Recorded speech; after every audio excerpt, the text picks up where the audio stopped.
সে অনেক দিন আগের কথা, যখন শহরে এক গরিব ধোপা বাস করত, যার নাম ছিল আব্দুর রহিম। সে খুব ভোরে অন্ধকার থাকতে উঠে শহরের ধনী আর শেঠদের কাপড় ধোয়ার কাজ করত। তার স্ত্রী ফাতেমা এবং ৩ ছোট ছোট ছেলে মেয়ে ছিল। বড় ছেলে ইকরামউদ্দিন, মেয়ে আমেনা এবং সবচেয়ে ছোট ছেলে ইলিয়াস।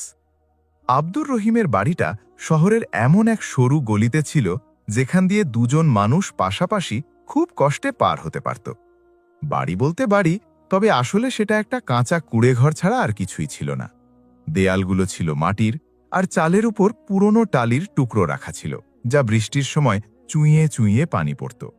তবে আব্দুর রহিম একজন নেক দিল বা ভালো মনের মানুষ ছিল, যে নিজের ভাগ্যের উপর সন্তুষ্ট থাকত এবং আল্লাহর শুকরিয়া আদায় করত যে অন্তত তার কাছে রোজগারের একটা উপায় তো আছে।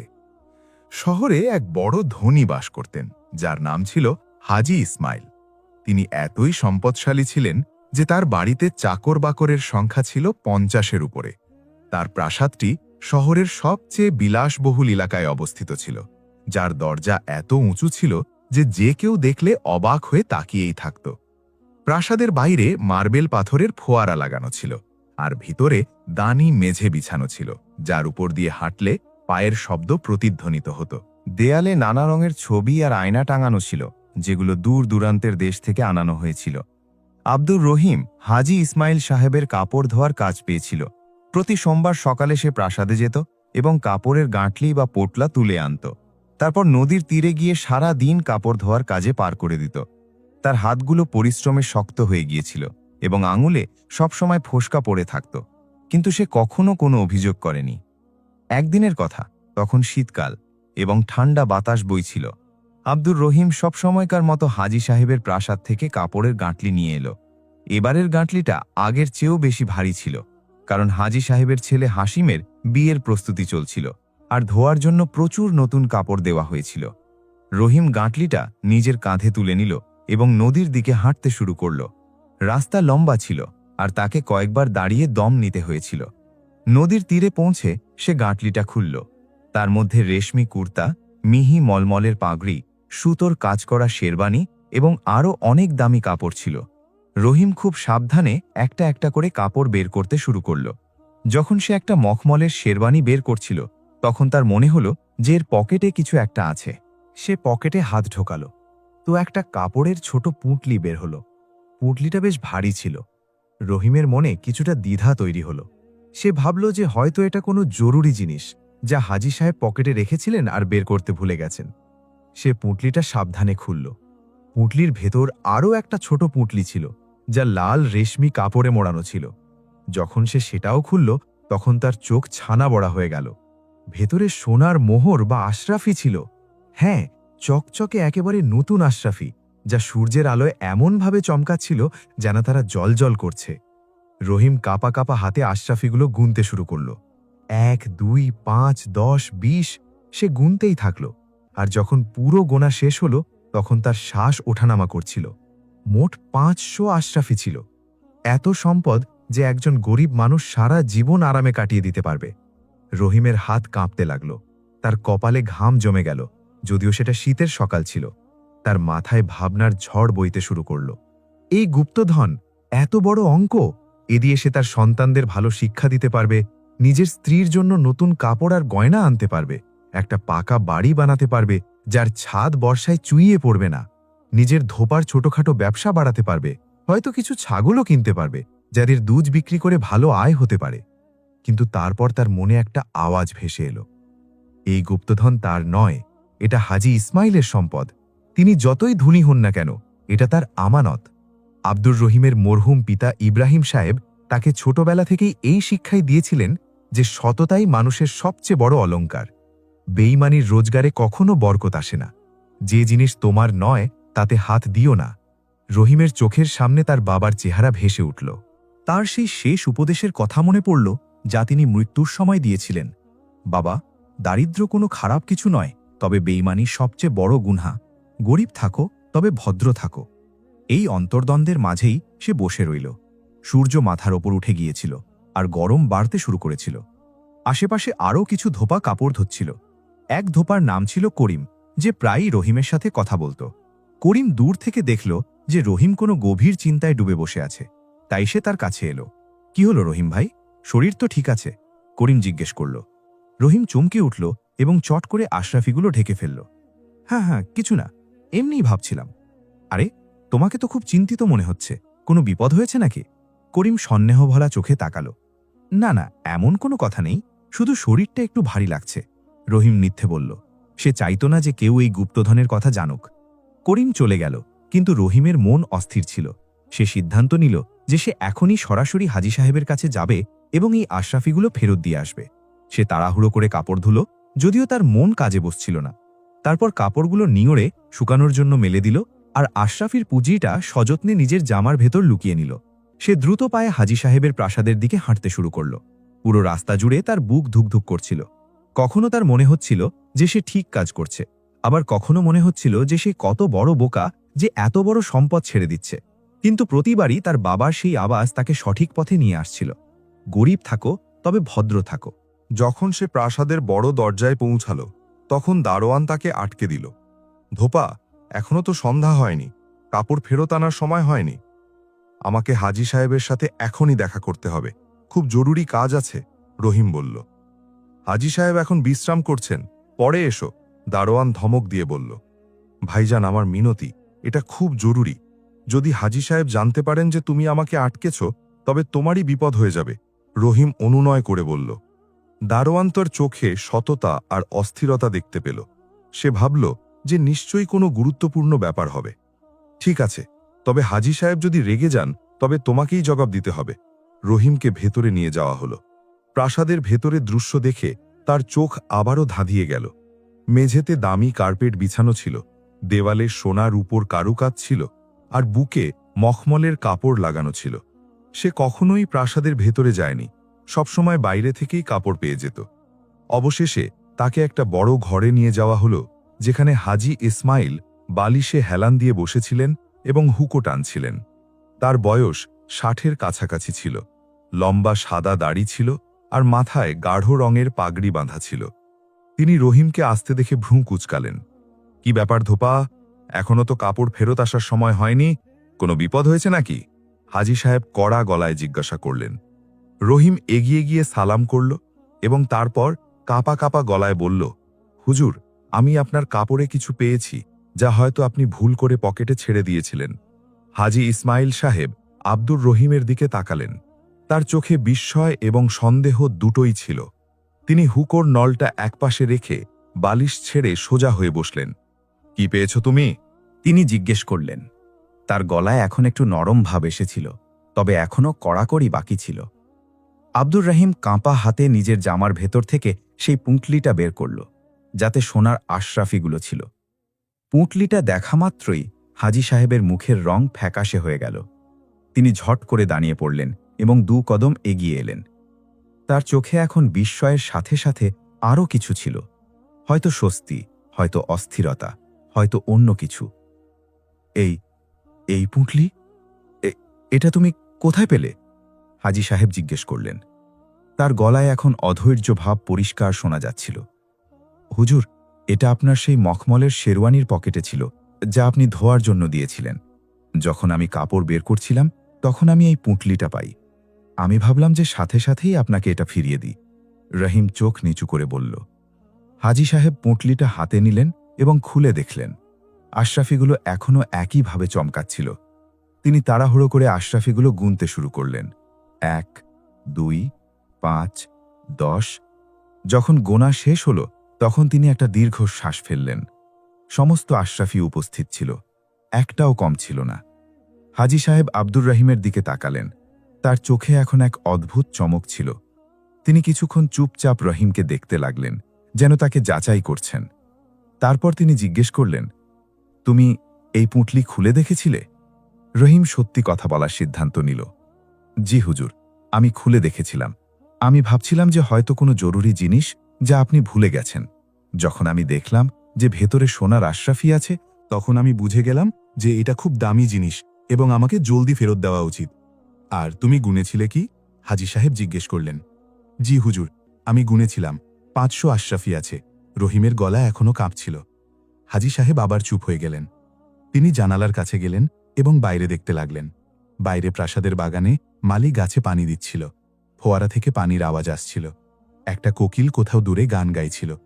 কিন্তু হাজী সাহেবের মাথায় অন্য কিছুই চলছিল। আসলে হাজী ইসমাইল সাহেব একজন বদমেজাজি মানুষ ছিলেন। তার সম্পদ প্রচুর ছিল, কিন্তু তার মনে অন্যদের জন্য সহানুভূতি খুব কম ছিল। তিনি তার চাকরদের খুব কম বেতন দিতেন এবং সামান্য ভুলের জন্য তাদের খুব বকাবকি করতেন। তার ছেলে হাসিমের বিয়ের প্রস্তুতি চলছিল, আর তিনি তার আত্মীয়দের দেখানোর জন্য খুব জাঁকজমকপূর্ণভাবে বিয়ে দিতে চেয়েছিলেন।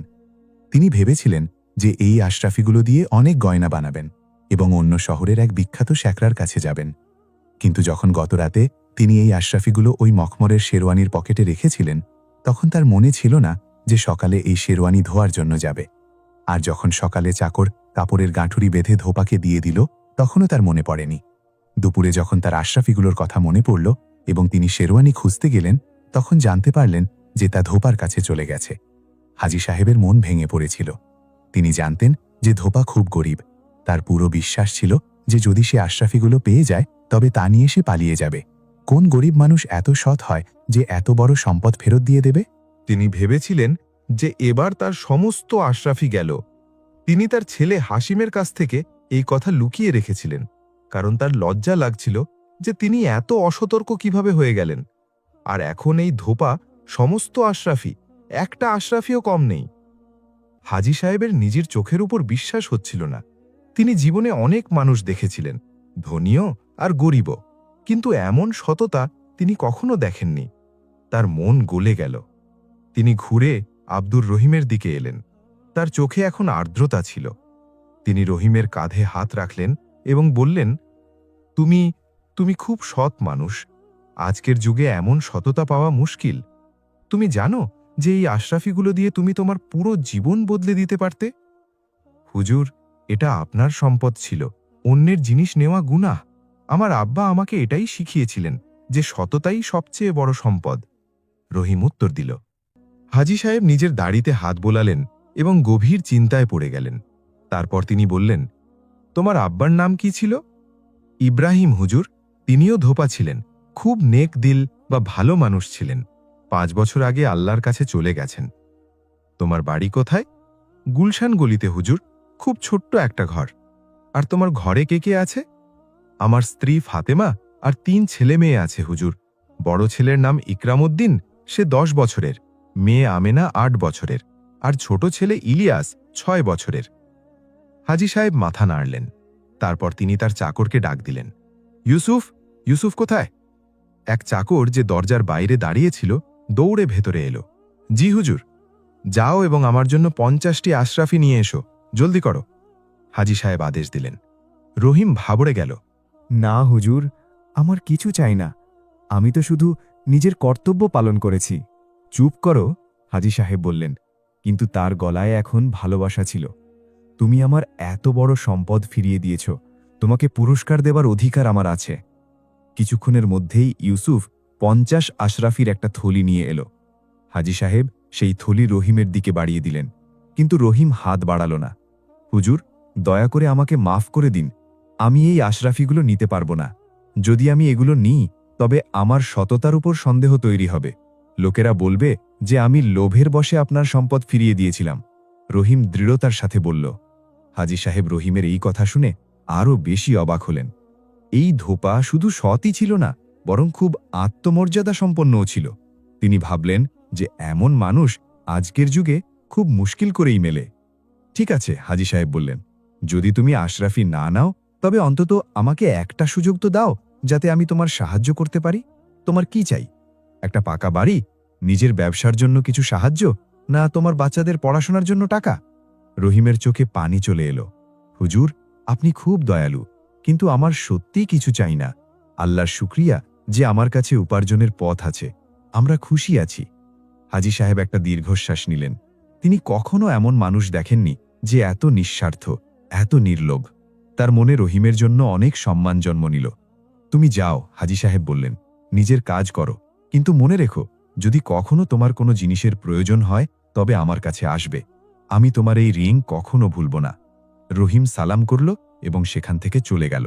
যখন সে প্রাসাদ থেকে বের হল তখন তার মন খুব হালকা লাগছিল। তার এমন মনে হচ্ছিল যেন তার বুক থেকে একটা অনেক বড় বোঝা নেমে গেছে। সে সোজা নদের তীরে গেল, যেখানে তার কাপড়গুলো শুকাচ্ছিল। কিন্তু হাজী ইসমাইল সাহেবের মনে অনেক কিছু চলছিল। তিনি ভাবছিলেন যে এক গরিব ধোপার মধ্যে এত সততা আছে, আর তিনি নিজে এত ধনী হয়েও কতটা কৃপণ এবং পাষাণ হৃদয়ের। তার নিজের চাকরদের প্রতি নিজের আচরণের উপর লজ্জা হতে লাগল। তার সেই সমস্ত মানুষের কথা মনে পড়ল যাদের অধিকার তিনি কেড়ে নিয়েছিলেন, যাদের তিনি তাদের পরিশ্রমের পুরো পাওনা দেননি। সেই রাতে হাজী সাহেবের ঘুম এল না। তিনি বারবার রহিমের সেই কথাটাই মনে করছিলেন। সততাই সবচেয়ে বড় সম্পদ। তিনি সারা জীবন সম্পদ জমা করতেই কাটিয়ে দিয়েছিলেন, কিন্তু কখনো এটা ভাবেননি যে আসল সম্পদ কি। পরদিন সকালে হাজী সাহেব তার ছেলে হাসিমকে ডাকলেন। হাসিম একজন যুবক ছিল, বয়স প্রায় 25 বছর। সে একটু অহংকারী ছিল এবং নিজের বাবার সম্পত্তির উপর গর্ব করে বেড়াত। আব্বাজান, হাসিম বলল, আমি তোমাকে একটা ঘটনা শোনাই। এবং তিনি তার ছেলেকে রহিমের সম্পর্কে সবকিছু বললেন। হাসিম অবাক হয়ে শুনল। তার বিশ্বাসই হচ্ছিল না যে কোনো মানুষ এত বোকা হতে পারে যে এত বড় অঙ্ক ফেরত দিয়ে দেবে। আব্বাজান, হাসিম বলল, ওই ধোপা তো খুব নাদান, মানে বোকা। তার তো আশরাফিগুলো রেখে দেওয়া উচিত ছিল। আপনি তো টেরই পেতেন না। হাজী সাহেব তার ছেলের দিকে তাকালেন। তার কষ্ট হলো যে তিনি তার ছেলেকে এমনই শিক্ষা দিয়েছেন। তিনি বললেন, বাবা, ওই ধোপা নাদান নয়, সে বুদ্ধিমান।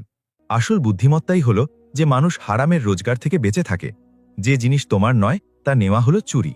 আর চুরির সম্পদ কখনো বরকত আনে না। ওই ধোপা গরিব, কিন্তু তার আঁকতা ধনী, আর আমরা ধনী কিন্তু আমাদের আঁকতা গরিব। হাসিমের নিজের বাবার এই কথাগুলো মাথায় ঢুকল না, কিন্তু হাজী সাহেবের হৃদয়ে একটা পরিবর্তন আসছিল। তিনি সিদ্ধান্ত নিলেন যে তিনি এবার থেকে নিজের জীবন বদলাবেন। তিনি তার চাকরদের সাথে ভালো ব্যবহার করবেন এবং অভাবগ্রস্তদের সাহায্য করবেন। ওদিকে আব্দুর রহিম নিজের ঘরে পৌঁছাল। সন্ধ্যা হয়ে গিয়েছিল এবং তার স্ত্রী ফাতেমা খাবার বানাচ্ছিল। বাচ্চারা বাইরে গলিতে খেলছিল। যখন রহিম ঘরে প্রবেশ করল তো ফাতেমা দেখল যে তার চেহারায় এক অদ্ভুত উজ্জ্বলতা বা নূর আছে। কি ব্যাপার, আজ তোমাকে খুব খুশি মনে হচ্ছে? ফাতেমা জিজ্ঞেস করল। রহিম মুচকি হেসে বলল, আজ একটা খুব বড় পরীক্ষা ছিল, আর আল্লাহর রহমতে আমি তাতে কামিয়াব হয়েছি। কেমন পরীক্ষা? ফাতেমা অবাক হয়ে জিজ্ঞেস করল। আর রহিম তার স্ত্রীকে পুরো ঘটনা শোনাল।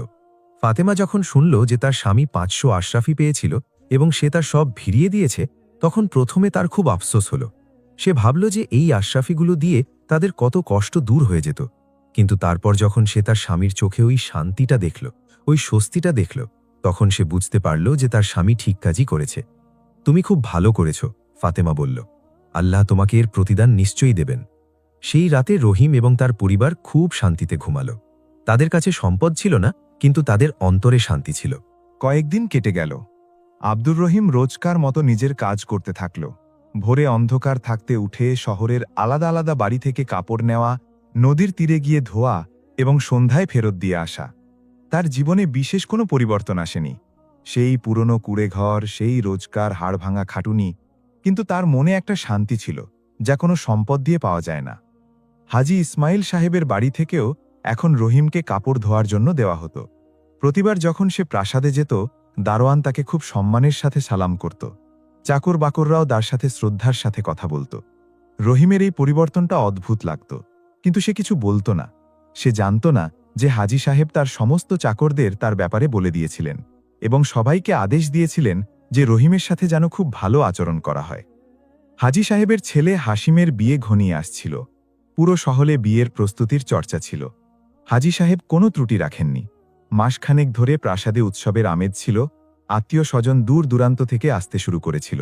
বাজার থেকে জিনিসপত্র আসছিল, ময়রা মিষ্টি বানাচ্ছিল, দর্জি নতুন কাপড় সেলাই করছিল, শ্যাকরারা গয়না তৈরি করছিল। একদিনের কথা, বিয়ের ঠিক 1 সপ্তাহ আগে হাজী সাহেব তার খাস কর্মচারী বশিরকে ডাকলেন। বশির তার সবচেয়ে পুরনো এবং বিশ্বস্ত চাকর ছিল, যে 30 বছর ধরে তার সেবায় ছিল। বশির, হাজী সাহেব বললেন, আমি চাই তুমি ধোপা আব্দুর রহিমকে ডেকে আনো। আমাকে তার সাথে কিছু জরুরি কথা বলতে হবে। জি হুজুর, বশির বলল এবং চলে গেল। কিছুক্ষণ পর রহিম হাজী সাহেবের সামনে হাজির হল। সে আদবের সাথে সালাম করল। হাজী সাহেব তাকে বসার ইশারা করলেন। রহিম প্রথমে তো একটু ইতস্তত করল। শেষে একজন গরিব ধোপা কোনো বড় ধনীর সামনে কিভাবে বসতে পারে? কিন্তু হাজী সাহেবের চোখে এত ভালোবাসা ছিল যে রহিমকে বসতেই হল। রহিম, হাজী সাহেব বললেন, তুমি আমার সাথে যে নেকি করেছ তা আমি কখনো ভুলতে পারব না। আমি অনেক দিন ধরে ভাবছিলাম যে তোমার সাহায্য কিভাবে করব, কিন্তু তুমি তো কিছুই নাও না। হুজুর, রহিম বলল, আমি তো আমার কর্তব্য পালন করেছিলাম, আমার কোনো প্রতিদানের প্রত্যাশা নেই। আমি জানি, হাজী সাহেব বললেন, কিন্তু তোমার বাচ্চাদের কি হবে? আমি শুনেছি যে তোমার বড় ছেলে ইকরাম উদ্দিন পড়াশোনায় খুব তীক্ষ্ণ। তুমি কি তাকে মাদ্রাসায় ভর্তি করিয়েছ? রহিমের চোখ ভিজে উঠল। হুজুর, আমার খুব ইচ্ছে যে আমি আমার বাচ্চাদের শিক্ষা দিতে পারি, কিন্তু মাদ্রাসার ফি এত বেশি যে আমার সাধ্যের বাইরে। ইকরাম উদ্দিনকে আমি মৌলভী সাহেবের কাছে পাঠাই, যিনি পাড়ায় বাচ্চাদের কোরআন পড়ান। সেখানে কোনো ফি লাগে না। হাজী সাহেব একটু ভাবলেন এবং তারপর বললেন, রহিম, আমার ছেলের বিয়ে আগামী সপ্তাহে। এই বিয়েতে অনেক মেহমান আসবে। আমার এমন একজন মানুষের দরকার যে আমার মেহমানদের খেদমত করতে পারবে, তাদের কাপড়ের খেয়াল রাখতে পারবে। তুমি কি এই কাজটা করবে? আমি তোমাকে ভালো টাকা দেব। রহিম ভাবল, সে বুঝতে পারল যে হাজী সাহেব তার সাহায্য করতে চাইছেন, কিন্তু এমন উপায়ে করছেন যাতে তার আত্মসম্মানে আঘাত না লাগে। সে মাথা নিচু করে বলল, হুজুর, তাহলে আমি অবশ্যই আপনার খেদমত করব। খুব ভালো, হাজী সাহেব বললেন। আর হ্যাঁ, আরেকটা কথা, বিয়ের পর আমি চাই যে তোমার ছেলে ইকরাম উদ্দিন শহরের সবচেয়ে ভালো মাদ্রাসায় ভর্তি হোক। তার পুরো পড়াশোনার খরচ আমি বহন করব। এটা আমার ইচ্ছে। রহিমের চোখ দিয়ে জল বইতে লাগল। সে হাজী সাহেবের পায়ে ঝুঁকে পড়ে বলল, হুজুর, আপনি খুব দয়ালু।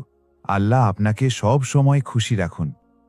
ওঠো ওঠো, হাজী সাহেব বললেন, এটা তোমার হকের সামান্য একটু প্রতিদান যা আমি করছি। রহিম যখন ঘরে ফিরল তখন তার মন খুশিতে ভরপুর ছিল। যখন সে ফাতেমাকে এই খবরটা শোনাল তখন সেও খুব খুশি হল। ইকরাম উদ্দিন, যে এক কোনায় বসে তার পুরনো বই পড়ছিল, এটা শুনে দৌড়ে এলো। আব্বাজান, সত্যি কি আমি মাদ্রাসায় পড়তে পারব? 10 বছরের ইকরাম উদ্দিনের চোখে চমক ছিল। হ্যাঁ বাবা, রহিম তার মাথায় হাত বুলিয়ে বলল, এখন তুমি ভালোভাবে পড়াশোনা করবে এবং একদিন বড় মানুষ হবে। কিন্তু মনে রেখো, শিক্ষার চেয়ে বড় বিষয় হল ভালো মানুষ হওয়া। শিক্ষা দিয়ে মানুষ আলেম হয়, কিন্তু ভালো চরিত্রে মানুষ কামেল বা পরিপূর্ণ হয়। জি আব্বাজান, ইকরাম উদ্দিন বলল। 8 বছরের আমেনা এবং 6 বছরের ইলিয়াসও খুশি ছিল, যদিও তারা পুরো বিষয়টা বুঝতে পারেনি। সেই রাতে রহিমের ছোট ঘরে অনেক আনন্দ ছিল। বিয়ের দিন চলে এলো। হাজী সাহেবের প্রাসাদ আলোতে ঝলমল করছিল। সব দিকে প্রদীপ জ্বলছিল। দরজায় ফুলের তোরণ লাগানো ছিল। ভিতরে মেহমানদের ভিড় ছিল। কেউ শহরের নামী ধনী ছিল, কেউ ব্যবসায়ী, কেউ দূরের আত্মীয়। মহিলারা একপাশে বসেছিল নিজেদের গয়না এবং কাপড়ের প্রদর্শনী করতে করতে। পুরুষরা অন্য পাশে বসেছিল হুকো টানতে টানতে এবং দুনিয়ার নানা বিষয়ে কথা বলতে বলতে। আব্দুর রহিম সকাল থেকেই প্রাসাদে উপস্থিত ছিল। সে পরিষ্কার পরিচ্ছন্ন কাপড় পরেছিল। হাজী সাহেব তাকে একটা নতুন কুর্তা পায়জামা কিনে দিয়েছিলেন। রহিম মেহমানদের খেদমতে লেগেছিল। কারো পানি চাই তো সে দৌড়ে নিয়ে আসত, কারো কাপড়ে দাগ লেগে গেলে সে সাথে সাথে পরিষ্কার করে দিত। কাউকে কোনো জিনিস খুঁজতে হলে সে সাহায্য করত। তার পরিশ্রম এবং নিষ্ঠা দেখে সবাই অবাক ছিল। বিয়ের রীতিনীতি শুরু হল। কাজী সাহেব এলেন এবং নিকাহ পড়ালেন। হাসিম এবং তার কনে মেহেরুন্নিসার নিকাহ হয়ে গেল। মেহেরুন্নিসা এক রূপবতী মেয়ে ছিল, শহরের অন্য এক ধনীর মেয়ে। তার মুখের ওপর ওড়না দেওয়া ছিল, কিন্তু তার চোখ নিচু ছিল। লজ্জায় তার গাল লাল হয়ে যাচ্ছিল। নিকাহের পর দাওয়াত শুরু হল। লম্বা লম্বা দস্তরখান বিছানো হয়েছিল। সেগুলোর ওপর নানান পদের খাবার রাখা ছিল। বিরিয়ানি, কোরমা, কাবাব, নান, শিরমান এবং আরও কত কি। মিষ্টির তো কথাই নেই। গোলাপজাম, জিলাপি, বরফি, হালুয়া, পায়েস। মেহমানরা খাচ্ছিল এবং প্রশংসা করছিল। রহিমও দূরে এক কোনায় দাঁড়িয়েছিল। হাজী সাহেব তার জন্যও খাবারের ব্যবস্থা করেছিলেন, কিন্তু রহিম ভাবল যে আগে সব মেহমানকে খাইয়ে দেওয়া যাক। সে দেখছিল যে এত খাবার, এত জাঁকজমক। সে ভাবল যে দুনিয়াতে কত বৈষম্য। কিছু মানুষের কাছে এত কিছু আছে যে খাবার নষ্ট হচ্ছে, আর কিছু মানুষের কাছে দুবেলার রুটিও মুশকিল করে জোটে। কিন্তু তার মনে কোনো ঈর্ষা ছিল না, কোনো হিংসা ছিল না। সে নিজের ভাগ্যে সন্তুষ্ট ছিল। দাওয়াত শেষ হওয়ার পর মেহমানরা বিদায় নিতে লাগল। সবাই নিজেদের বাড়ি চলে গেল। রাত বেশ গড়িয়েছিল। প্রাসাদে এখন শুধু বাড়ির লোক আর কিছু কাছের আত্মীয়ই বাকি ছিল। রহিম পরিষ্কারের কাজে লেগেছিল। সে বাসনপত্র উঠাচ্ছিল, দস্তরখান গোটাচ্ছিল। হাজী সাহেব তাকে দেখলেন তো বললেন, রহিম, এখন তুমি যাও, তুমি অনেক মেহনত করেছ, বশির বাকি কাজ করে নেবে।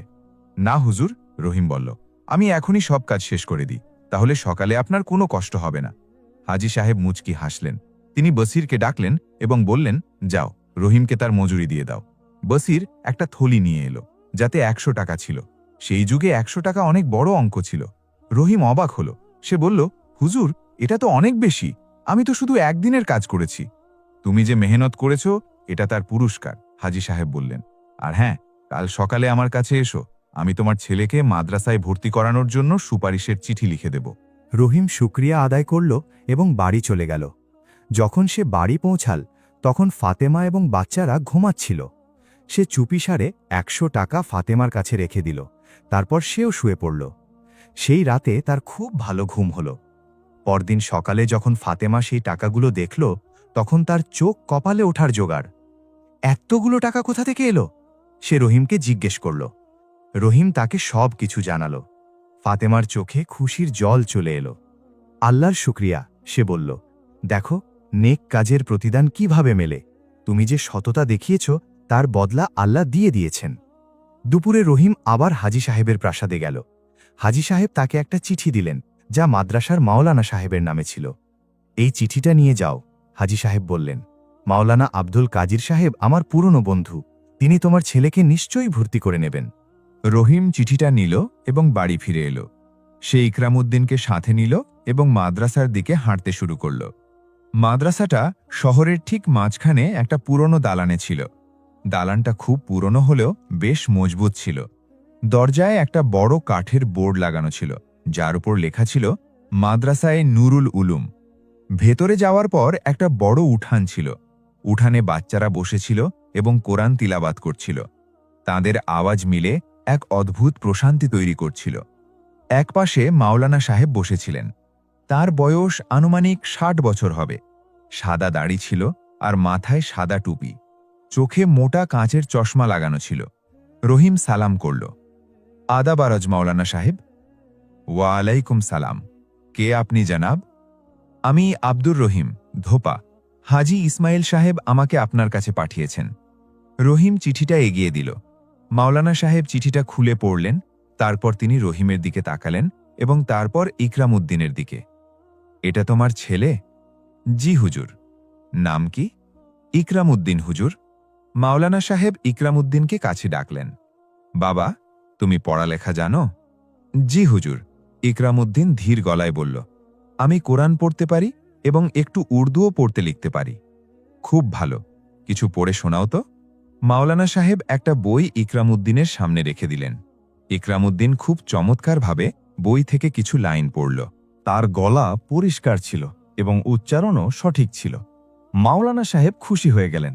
মাশাআল্লাহ, মাওলানা সাহেব বললেন, এ তো খুব মেধাবী ছেলে, একে আমরা অবশ্যই ভর্তি করে নেব। কাল থেকে একে পাঠিয়ে দিও।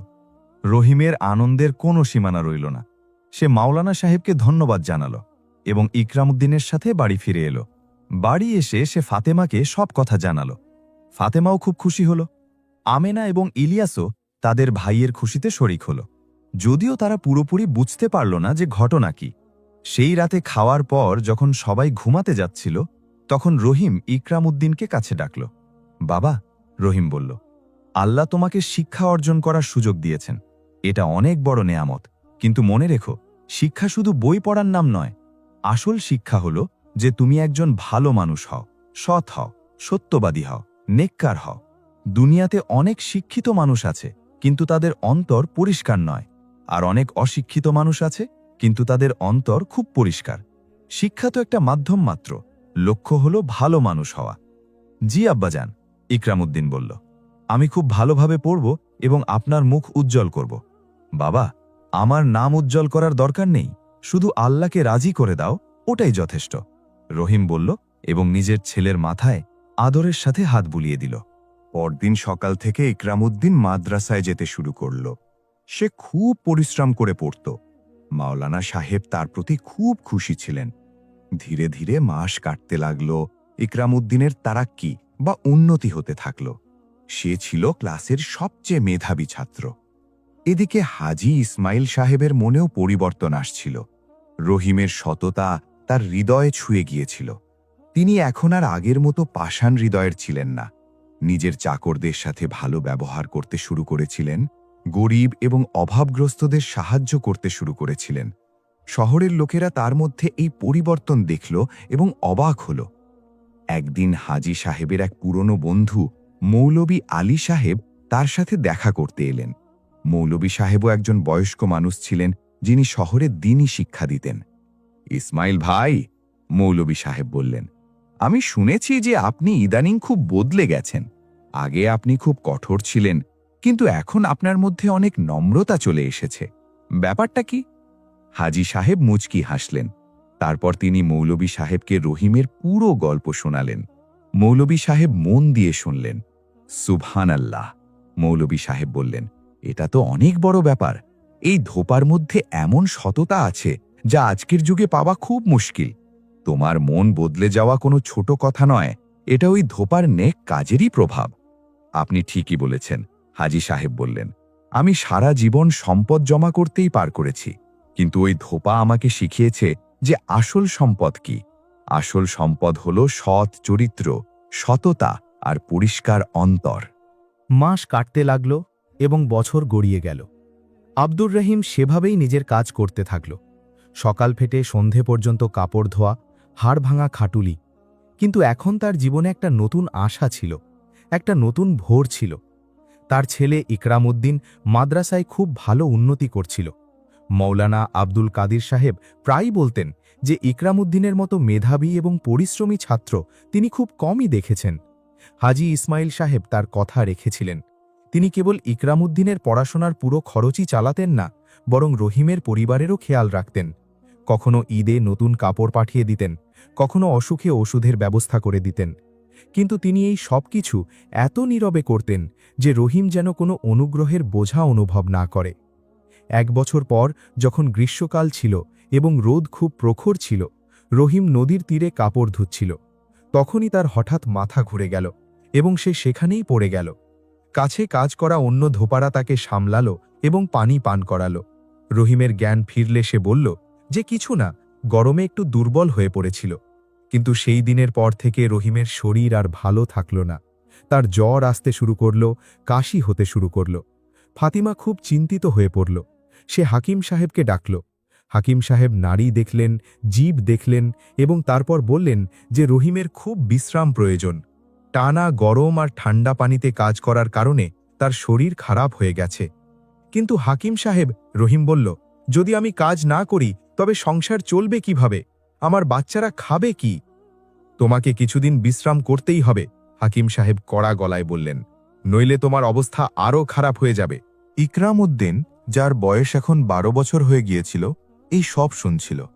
তার মন খুব ব্যথিত হল। সে ভাবল যে তার আব্বা সারা জীবন পরিশ্রম করেছেন, তার জন্য কষ্ট সহ্য করেছেন, আর এখন তার এই অবস্থা। সে সিদ্ধান্ত নিল যে সে তার আব্বার সাহায্য করবে। পরের দিন সকালে যখন ইকরামউদ্দিন মাদ্রাসায় যাওয়ার জন্য তৈরি হচ্ছিল, রহিম তাকে ডাকল। বাবা, আজ তুমি মাদ্রাসায় যাচ্ছ? জি আব্বাজান, ইকরামউদ্দিন বলল। বাবা, আমার শরীরটা ভালো নেই, আজকের কাপড়গুলো। রহিম বলতে চাইল, কিন্তু কাশি চলে এলো। আব্বাজান, আপনি চিন্তা করবেন না, ইকরামউদ্দিন বলল। আমি আজ মাদ্রাসায় যাব না, আমি আপনার কাপড় ধুয়ে দেব। না বাবা, রহিম বারণ করল, তোমার পড়াশোনা জরুরি, আমি কোনোভাবে কাজ করে নেব। কিন্তু ইকরামউদ্দিন শোনেনি। সে তার আব্বার কাপড়ের গাঁটুরি তুলে নিল এবং নদীর দিকে রওনা হল। রহিম আটকাতে চাইল, কিন্তু তার শরীর এতটাই খারাপ ছিল যে সে উঠতেই পারল না। ফাতেমার চোখেও পানি চলে এলো। সে তার ছেলেকে এত ছোট বয়সে এই দায়িত্ব কাঁধে নিতে দেখে তার হৃদয় ভরে এলো। ইকরামউদ্দিন নদীর তীরে পৌঁছাল। সে তার আব্বাকে অনেকবার কাপড় ধুতে দেখেছিল, কিন্তু নিজে কখনো ধোয়নি। সে কাপড়গুলো পানিতে ভেজালো এবং সাবান মাখিয়ে ঘষতে শুরু করল। প্রথমে তো তার হাতে ব্যথা হতে লাগল, কিন্তু সে হাল ছাড়ল না। ধীরে ধীরে সে সব কাপড় ধুয়ে ফেলল। যদিও ততটা পরিষ্কার হল না যতটা তার আব্বা ধুতেন, কিন্তু তারপরেও মোটামুটি ঠিকঠাক হয়ে গেল। কাছে কাজ করা করিম ধোপা ইকরামউদ্দিনকে দেখল। সে রহিমের পুরনো পরিচিত ছিল। সে জিজ্ঞেস করল, বাবা, তুমি এখানে কি করছ? তোমার আব্বা কোথায়? চাচাজান, আব্বার শরীর খারাপ, তাই আমি তার কাজ করে দিচ্ছি, ইকরামউদ্দিন জবাব দিল। করিমের মন গলে গেল। বাবা, এই কাজ খুব কঠিন, তোমার নরম হাত ছিলে যাবে। তুমি যাও, আমি তোমার আব্বার কাজ করে দেব। না চাচা যান, ইকরামউদ্দিন বলল, এটা আমার দায়িত্ব, আমি আমার আব্বাকে সাহায্য করতে চাই। করিম দেখল যে এই ছেলেটা কতটা দৃঢ় প্রতিজ্ঞ। সে মনে মনে ভাবল যে রহিম তার ছেলেকে খুব ভালো তারবিয়াত বা শিক্ষা দিয়েছে। সন্ধ্যায় যখন ইকরামউদ্দিন কাপড় নিয়ে বাড়ি ফিরল, তখন তার হাতে ফোসকা পড়ে গিয়েছিল এবং তার জামা ঘামে ভিজেছিল। কিন্তু তার চেহারায় একটা শান্তি ছিল, একটা স্বস্তি ছিল। রহিম যখন নিজের ছেলেকে এই অবস্থায় দেখল, তখন তার চোখে পানি চলে এলো। বাবা, রহিম বলল, তুমি এটা কি করলে? তোমার হাতগুলো দেখো। আব্বাজান, কিছু হয়নি, ইকরামউদ্দিন মুচকি হেসে বলল। আপনি যেটা রোজ করেন, আমি আজ সেটাই করেছি। এখন আমি বুঝতে পেরেছি যে আপনি আমাদের জন্য কতটা পরিশ্রম করেন। ফাতেমা তাড়াতাড়ি নিজের ছেলের হাতে মলম লাগিয়ে দিল এবং পট্টি বেঁধে দিল। তারপর তারা একসাথে খাবার খেল। সেই রাতের খাবার খুব সাধারণ ছিল, শুধু রুটি আর ডাল। কিন্তু সেই খাবারে অনেক ভালোবাসা ছিল, অনেক সম্মান ছিল। পরদিন ইকরামউদ্দিন আবার নদীতে গেল এবং তার পরের দিনও 1 সপ্তাহ ধরে সে তার আব্বার কাজ করতে থাকল। তার পড়াশুনো ছুটে গেল, কিন্তু তার কোনো আক্ষেপ ছিল না। মাওলানা সাহেব যখন শুনলেন যে ইকরামউদ্দিন মাদ্রাসায় আসছে না, তখন তিনি তার বাড়িতে লোক পাঠালেন। যখন তিনি পুরো বিষয়টা জানতে পারলেন, তখন তার চোখ ছলছল করে উঠল। তিনি বলে পাঠালেন যে রহিম সুস্থ হয়ে গেলে তখন যেন ইকরামউদ্দিন মাদ্রাসায় আসে। একদিনের কথা, হাজি ইসমাইল সাহেব বাজার দিয়ে যাচ্ছিলেন। কেউ একজন তাকে জানালো যে রহিম অসুস্থ এবং তার ছেলে ইকরামউদ্দিন তার কাজ করছে। হাজি সাহেব এটা শুনে খুব দুঃখ পেলেন। তিনি সাথে সাথে নিজের বাহন থেকে নামলেন এবং রহিমের বাড়ির দিকে রওনা হলেন। যখন তিনি রহিমের কুঁড়ে ঘরের সামনে পৌঁছলেন, তখন দেখলেন ভেতর থেকে কাশির আওয়াজ আসছে। তিনি ডাক দিলেন, ভেতরে কেউ আছো? ফাতিমা দরজা খুলল। হাজি সাহেবকে দেখে সে ঘাবড়ে গেল। হুজুর, আপনি এখানে? আমি রহিমের সাথে দেখা করতে চাই, হাজি সাহেব বললেন। ফাতিমা তাকে ভেতরে ডাকল। কুঁড়ে ঘরটা খুব ছোট ছিল আর বেশ অন্ধকারও। এক কোনায় রহিম শুয়েছিল। যখন সে হাজি সাহেবকে দেখল, তখন ওঠার চেষ্টা করল, কিন্তু হাজি সাহেব তাকে আটকে দিলেন। শুয়ে থাকো, শুয়ে থাকো, হাজি সাহেব বললেন। আমি শুনলাম তুমি অসুস্থ, তোমার শরীর কেমন? হুজুর, আল্লাহর শুকরিয়া, রহিম দুর্বল গলায় বলল। শুধু একটু দুর্বলতা এসেছে, তাড়াতাড়ি ঠিক হয়ে যাব। হাজি সাহেব দেখলেন যে রহিমের অবস্থা খুব খারাপ। তার চেহারা ফ্যাকাশে হয়ে গিয়েছিল এবং চোখ ভেতরে ঢুকে গিয়েছিল। তিনি সাথে সাথে নিজের চাকরকে ডাকলেন যে বাইরে দাঁড়িয়েছিল। বশির, তুমি এক্ষুনি শহরের সবচেয়ে ভালো হাকিমকে ডেকে আনো, আর হ্যাঁ, ভালো কিছু খাবারও নিয়ে এসো। মুরগির স্যুপ, ফল আর যা যা রোগীর জন্য ভালো হয়, হাজি সাহেব নির্দেশ দিলেন। না হুজুর, রহিম বলতে চাইল, কিন্তু হাজি সাহেব তাকে থামিয়ে দিলেন। তুমি চুপ করো, তুমি একবার আমার প্রাণ বাঁচিয়েছিলে, আমার সম্পদ বাঁচিয়েছিলে। এখন আমার দায়িত্ব হলো আমি তোমার স্বাস্থ্যের খেয়াল রাখি, হাজি সাহেব বললেন। কিছুক্ষণ পর শহরের বিখ্যাত হাকিম আহমেদ আলী সাহেব এলেন। তিনি খুব অভিজ্ঞ ছিলেন এবং ধনীদের চিকিৎসা করতেন। তিনি রহিমকে ভালোভাবে পরীক্ষা করলেন। তারপর হাজি সাহেবের সাথে একান্তে কথা বললেন।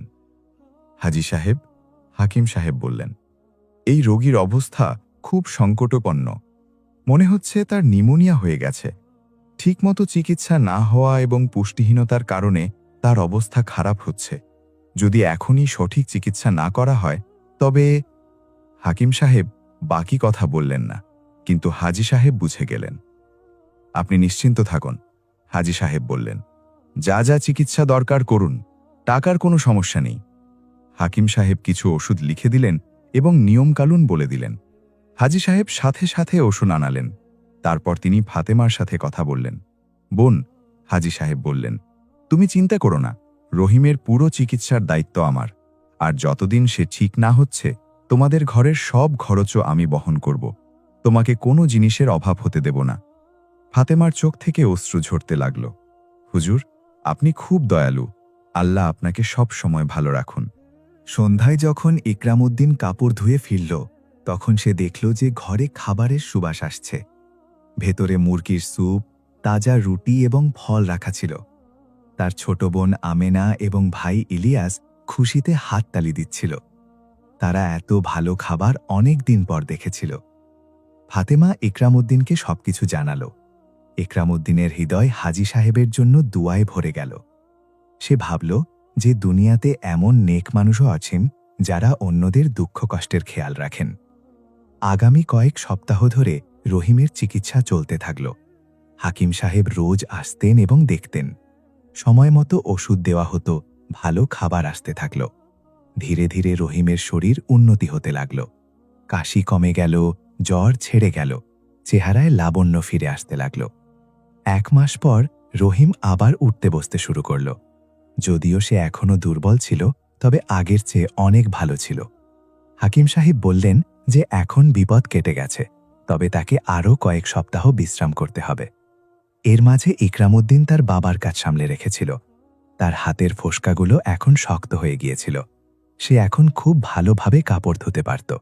নদীর তীরের অন্য ধোপারাও তার পরিশ্রম ও নিষ্ঠার প্রশংসা করত। কিন্তু তার মন পড়াশোনার জন্য ছটফট করত।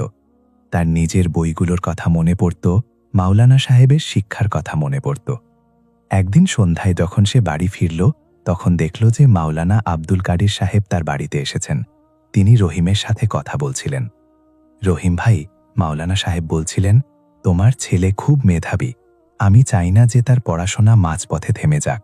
যখন তুমি সুস্থ হয়ে যাবে তখন তাকে আবার মাদ্রাসায় পাঠিও। জি মাওলানা সাহেব, রহিম বলল, আমি নিশ্চয়ই পাঠাবো, কিন্তু এখন তো আমার অবস্থা এই যে কাজ করতে পারছি না, আর ইকরামউদ্দিনকে কাজ করতে হচ্ছে। আমি বুঝতে পারছি, মাওলানা সাহেব বললেন, তবে আমি একটা প্রস্তাব রাখতে চাই। এমন করলে কেমন হয় যে ইকরামউদ্দিন সকালে কাজ করবে আর দুপুরের পর মাদ্রাসায় আসবে? আমি তাকে আলাদা করে পড়িয়ে দেব। রহিম এবং ইকরামউদ্দিন উভয়ের চোখ উজ্জ্বল হয়ে উঠল। মাওলানা সাহেব, এটা তো আপনার অনেক দয়া হবে, রহিম বলল। পরদিন থেকে ইকরামউদ্দিন এটাই করল। সকাল থেকে দুপুর পর্যন্ত সে কাপড় ধুত এবং দুপুরের পর মাদ্রাসায় চলে যেত। মাওলানা সাহেব তাকে আলাদা করে পড়াতেন। যদিও এটা খুব ক্লান্তিকর একটা রুটিন ছিল, কিন্তু ইকরামউদ্দিন কখনো অভিযোগ করেনি। তার পরিশ্রম ও নিষ্ঠা দেখে মাওলানা সাহেব খুব খুশি ছিলেন। 2 মাস পর রহিম পুরোপুরি সুস্থ হয়ে গেল। সে আবার কাজ শুরু করে দিল। ইকরামউদ্দিন আবার সারাদিনের জন্য মাদ্রাসায় যেতে শুরু করল। কিন্তু এই 2 মাস তাকে অনেক কিছু শিখিয়েছিল। সে জীবনের কঠোরতা দেখেছিল, পরিশ্রমের মানে বুঝেছিল এবং নিজের বাবার কদর করতে শিখেছিল। হাজী ইসমাইল সাহেব যখন শুনলেন যে রহিম ঠিক হয়ে গেছে, তখন তিনি খুব খুশি হলেন। তিনি রহিমকে নিজের প্রাসাদে ডাকলেন। রহিম, হাজী সাহেব বললেন, আল্লাহ শুকরিয়া যে তুমি সুস্থ হয়ে গেছো, কিন্তু আমি চাই না যে এখন তুমি এত পরিশ্রম করো। তোমার স্বাস্থ্যের খেয়াল রাখা জরুরি। হুজুর, হাড়ভাঙ্গা খাটুনিই তো আমার পেশা, রহিম বলল। আমি জানি, হাজী সাহেব বললেন, কিন্তু আমি একটা প্রস্তাব রাখতে চাই। এমন করলে কেমন হয় যে তুমি আমার প্রাসাদেই কাজ করো? আমি তোমাকে ভালো বেতন দেব এবং তোমাকে বাইরে নদীর তীরে রোদ গরমে কাজ করতে হবে না। তুমি এখানেই প্রাসাদে কাপড় ধুতে পারবে। রহিম চিন্তায় পড়ে গেল। একদিকে এটা খুব ভালো প্রস্তাব ছিল, বাঁধা বেতন, আরামের কাজ, আবহাওয়ার প্রকোপ থেকে রক্ষা। কিন্তু অন্যদিকে তার মনে হলো যে হাজী সাহেব কি তার ওপর দয়া করছেন? হাজী সাহেব যেন তার মনের কথা পড়ে ফেললেন। তিনি বললেন, রহিম, এটা কোনো দয়া নয়, এটা আমার লাভ। আমি একজন সৎ এবং পরিশ্রমী মানুষ পাচ্ছি, আর তুমি একটা বাঁধা চাকরি পাচ্ছ। দুজনের জন্যই লাভের ব্যাপার। রহিম হাজী সাহেবের কথা মেনে নিল। সে ভাবল যে হয়তো এটা আল্লাহর তরফ থেকে একটা উপহার, তার সততার প্রতিদান হিসেবে। পরদিন থেকে সে হাজী সাহেবের প্রাসাদে কাজ করতে শুরু করল। সত্যি বলতে এই কাজটা অনেক সহজ ছিল। প্রাসাদে কাপড় ধোয়ার জন্য খুব ভালো জায়গা ছিল, ঠান্ডা ও গরম পানির ব্যবস্থা ছিল এবং রোদ বৃষ্টি থেকে রক্ষা ছিল। রহিম খুব খুশি ছিল। বছর গড়িয়ে যেতে লাগল। ইকরামউদ্দিনের পড়াশোনা খুব ভালোভাবে চলছিল। এখন সে 16 বছরের হয়ে গিয়েছিল এবং মাদ্রাসার সবচেয়ে মেধাবী ছাত্র হিসেবে পরিচিত ছিল। মাওলানা সাহেব প্রায়ই বলতেন যে ইকরামউদ্দিন একদিন খুব বড় আলেম হবে। একদিন মাওলানা সাহেব হাজী ইসমাইল সাহেবকে ডাকলেন। হাজী সাহেব, মাওলানা সাহেব বললেন, ইকরামউদ্দিন আমাদের মাদ্রাসার পড়াশোনা শেষ করেছে। এখন তাকে উচ্চশিক্ষার জন্য কোনো বড় শহরের মাদ্রাসায় পাঠানো উচিত। আমি চাই যে সে দিল্লি যাক। সেখানে একটা খুব বড় মাদ্রাসা আছে যেখানে দেশ বিদেশের ছাত্ররা পড়ে। হাজী সাহেব ভাবলেন, কিন্তু এর খরচ? আমি জানি যে আপনি ইকরামউদ্দিনের সাহায্য করে আসছেন, মাওলানা সাহেব বললেন, কিন্তু এখন এই খরচ অনেক বেশি হবে। দিল্লিতে থাকার, খাওয়ার ব্যবস্থা, যাতায়াতের খরচ, বইপত্রের টাকা সবকিছু মিলিয়ে অনেক হবে। হাজী সাহেব এক মুহূর্ত ভাবলেন, তারপর বললেন, মাওলানা সাহেব, রহিম একবার আমার 500 আশরাফি বাঁচিয়েছিল। সেই সময় আমি ভেবেছিলাম যে আমি তার ঋণ কখনো ভুলব না। এখন সময় এসে গেছে যে আমি সেই ঋণ শোধ করি। ইকরামউদ্দিনের পুরো শিক্ষার খরচ আমি বহন করব। তা সে দিল্লি যাক বা অন্য কোথাও। মাওলানা সাহেবের চোখ ভিজে এলো। হাজি সাহেব, আপনি খুব ভালো মনের মানুষ। আল্লাহ আপনাকে এর উত্তম প্রতিদান দিন। যখন এই কথাটা রহিমকে জানানো হলো তখন সে কেঁদে ফেলল। সে কখনো ভাবেনি যে তার ছেলে এত উচ্চ শিক্ষা লাভ করবে। সে হাজি সাহেবের কাছে গেল এবং তার পায়ে ঝুঁকে পড়ল। হুজুর, রহিম বলল, আপনি আমার এবং আমার ছেলের ওপর অনেক বড় অনুগ্রহ করেছেন। আমি কখনো তা ভুলব না। কিন্তু আমি একটা কথা দিচ্ছি, যখন আমার ছেলে বড় হবে এবং কামিয়াব হবে তখন সেও অন্যদের সাহায্য করবে। সে আপনার নেক কাজকে সামনে এগিয়ে নিয়ে যাবে। হাজি সাহেব রহিমকে উঠিয়ে নিলেন এবং বুকে জড়িয়ে ধরলেন। রহিম, তুমি আমাকে জীবনের সবচেয়ে বড় শিক্ষা দিয়েছ, সততার শিক্ষা। তোমার নেক কাজ আমার জীবন বদলে দিয়েছে। এখন আমি চাই যে তোমার ছেলেও এই নেক কাজকে সামনে এগিয়ে নিক। কয়েক মাস পর ইকরামউদ্দিন দিল্লির উদ্দেশ্যে রওনা হল। বাড়ির সবাই, মাওলানা ইমাম সাহেব, হাজি সাহেব, কাজী সাহেব এবং শহরের আরও অনেক লোক তাকে বিদায় জানাতে এলো। রহিম নিজের ছেলেকে বুকে জড়িয়ে ধরে বলল, বাবা, মনে রেখো, পড়াশোনা খুব জরুরি, কিন্তু ভালো মানুষ হওয়া তার চেয়েও বেশি জরুরি। তুমি যা কিছু শিখেছ তা অন্যদেরও শেখাবে। যে নেক কাজ তুমি দেখেছ তা সামনে এগিয়ে নিয়ে যাবে। গরিবদের সাহায্য করবে, সৎ থাকবে এবং সব সময় সত্যের পক্ষে থাকবে। জি আব্বাজান। ইকরামউদ্দিন চোখের জল মুছতে মুছতে বলল, আমি আপনার সব কথা মনে রাখব এবং একদিন ফিরে এসে আপনার এবং আমাদের শহরের মুখ উজ্জ্বল করব। গাড়ি চলতে শুরু করল। ইকরামউদ্দিন পেছন ফিরে তাকাল। তার আব্বা, আম্মি, ভাই বোন সবাই হাত নাড়ছিল। তার চোখ দিয়ে জল গড়িয়ে পড়ছিল। কিন্তু অন্তরে একটা আশা ছিল, একটা নতুন স্বপ্ন ছিল। অনেক বছর কেটে গেল। ইকরামউদ্দিন দিল্লিতে অনেক পরিশ্রম করল। সে ক্লাসে সবসময় প্রথম হতো। সে শুধু দিনী শিক্ষাই লাভ করেনি, বরং দুনিয়াবি জ্ঞানও অর্জন করেছিল। সে আরবি, ফার্সি, উর্দুর পাশাপাশি ইংরেজিও শিখল।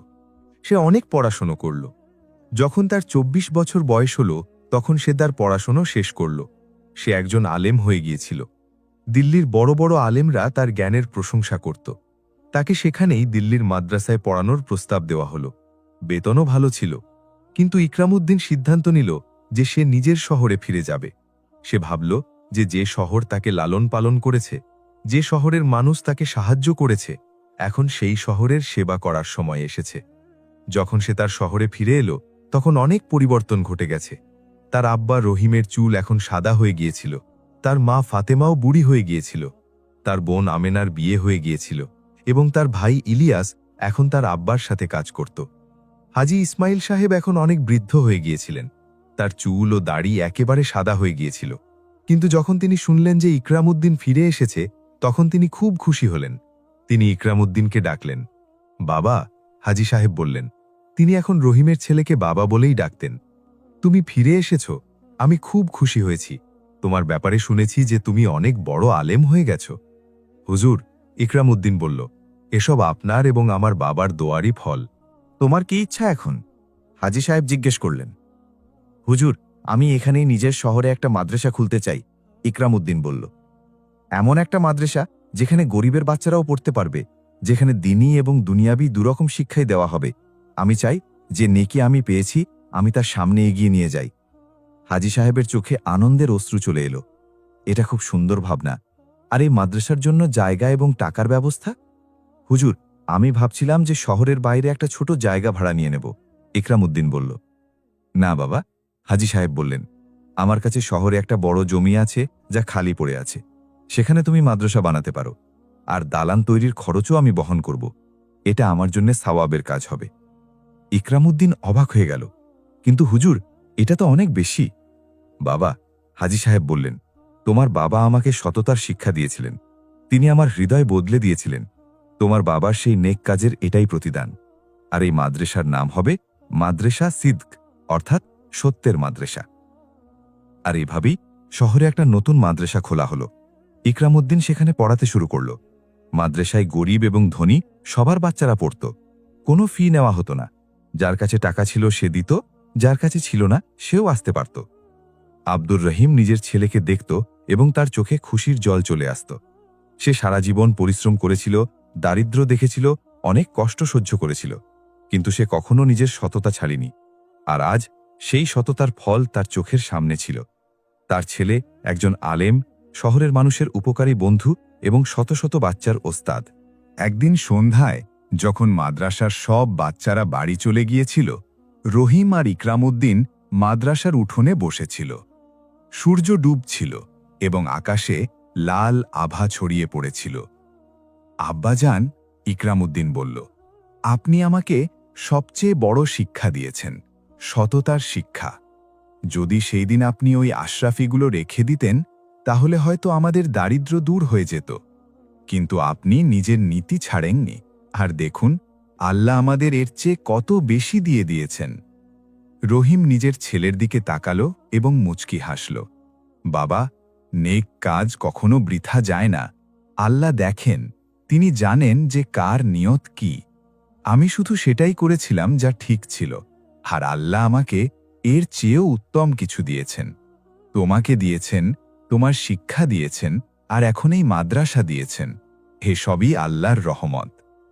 আব্বাজান, ইকরামউদ্দিন বলল, আমি কথা দিচ্ছি যে যত বাচ্চাকে আমি পড়াবো তাদের সবাইকে এটাই শেখাবো। সৎ হও, সত্যবাদী হও, নেককার হও, অহংকারে মেতে উঠো না, লোভে পড়ো না, মনুষ্যত্বকে সবচেয়ে উঁচুতে রাখো। রহিম নিজের ছেলের মাথায় হাত রাখল। এটাই আমার দোয়া বাবা, নেকির আলোকে এগিয়ে নিয়ে যাও। একটা মোমবাতি থেকে হাজারো মোমবাতি জ্বলে, তুমি সেই মোমবাতি হও যা দিয়ে আরো অনেক মোমবাতি জ্বলবে। দূর থেকে আজানের আওয়াজ ভেসে এলো। বাপ ছেলে দুজনেই উঠল এবং মসজিদের দিকে হাঁটতে শুরু করল।